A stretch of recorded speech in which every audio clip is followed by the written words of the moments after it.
Hi, I'm Sandy Sonnenfeld from the pasta shop in Oakland, and we have a stall at the Saturday Ferry Plaza Farmers Market. Today I'm going to be talking to you about one of my favorite pasta and spring vegetable dishes. We're going to be using baby artichokes, fava beans, green garlic, and spring onions. There's a little bit of thyme in the dish. This thyme happens to come from my garden. And when I make it, I use anchovies. The recipe is on the CUESA website. There's nothing mysterious about it. It's very easy to do. The pasta I've decided to use is one of my favorite cuts that we make. It's called whole grain Cavatelli, and we are very proud to be using Community Grains whole grain flour. This flour in particular is their hard wheat amber durum. Wonderful flour. And Community Grains is also an Oakland company, and their mission is to regenerate the California grain economy. In times gone by, wheat production had a much bigger space in California agriculture. And what sets Community Grains apart from industrial flour producers is their milling process. What they do is they take the whole wheat kernel and mill it. So what comes out of their mills is a real, honest-to-God, whole grain, whole wheat flour. Wonderful flour. In contrast, industrial production goes through a process where they separate the good stuff, the way the nutrition is in wheat, which is the germ and the bran, and they produce white flour, and the bran and the germ is kept to the side. Once production is finished, they add the bran and the germ back into the white flour. Now, the proportions that they use of the bran and the germ are not mandated. So essentially, most of the industrial flour that you are buying in the supermarket is just white flour that has some of the good stuff added back into it. So Community Grains is an entirely different proposition. You know what you're getting. It's nutritious. It has all the nutritional benefits that are in wheat. But all that being said, if I didn't think it was delicious, we wouldn't be using it. And it really is delicious, and I think if you try it, you will see for yourself. For me, it has a wonderful nutty flavor, a really fresh aroma, and the texture just can't be beat. So for me, it is a really great partner with the baby artichokes and the fava beans. Now this is a very, very short video, so I don't really have time to show you the cooking process of the vegetables on camera. But as I said, the recipe is very easy and self-explanatory, and it is on the CUESA website.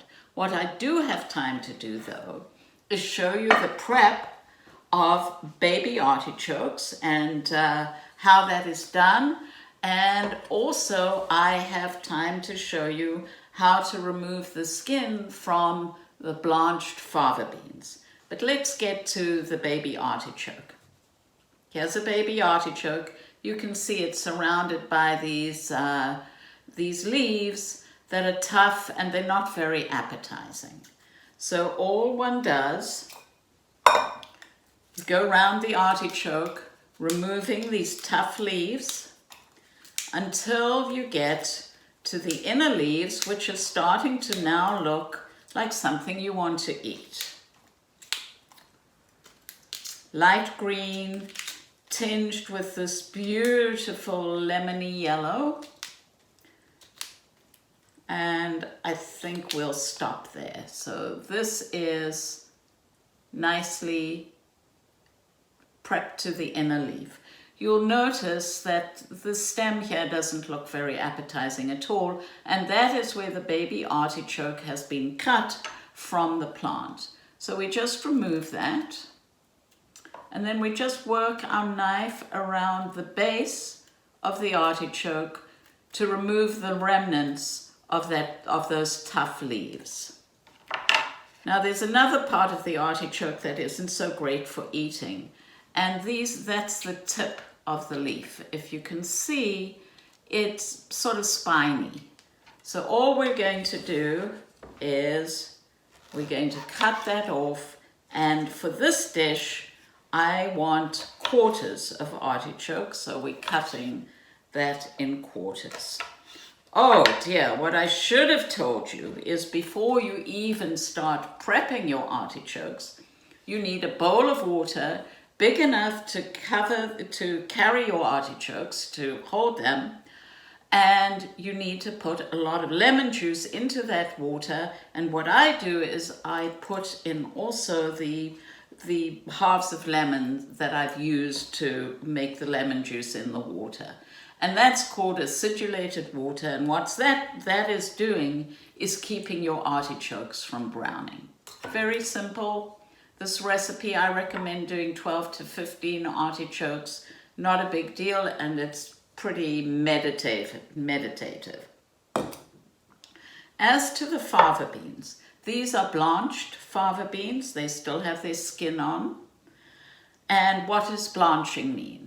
All it means is you're going to bring water to a rolling boil, you're going to put your fava beans in, and you're going to just let them boil for 20 to 30 seconds, no longer, and then you're going to plunge them into an ice bath, water with ice in it, and that stops the cooking and helps them maintain their color. Okay, so you've blanched the fava bean. So have a look at this.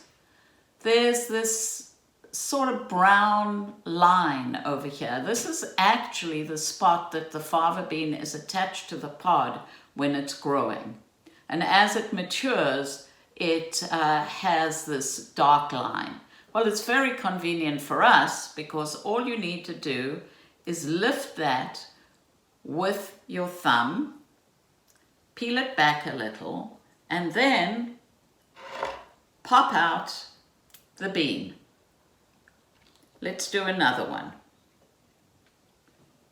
You've got your little strip there, peel it back, pop it out.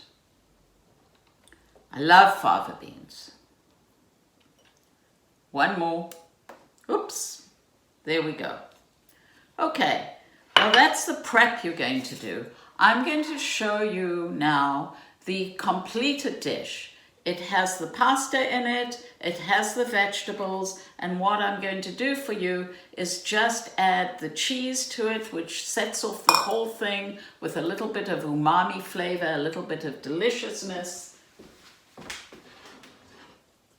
And here's our dish. I think that looks very delicious. So what I usually do, if this was on the stove, I would add a little bit of Parmesan to that, toss it, maybe a grind of black pepper. I don't have the pepper mill near me right now. And then put it in a bowl for everybody who's eating. By the way, I'm using my tongs. It's my favorite kitchen implement. Here we go.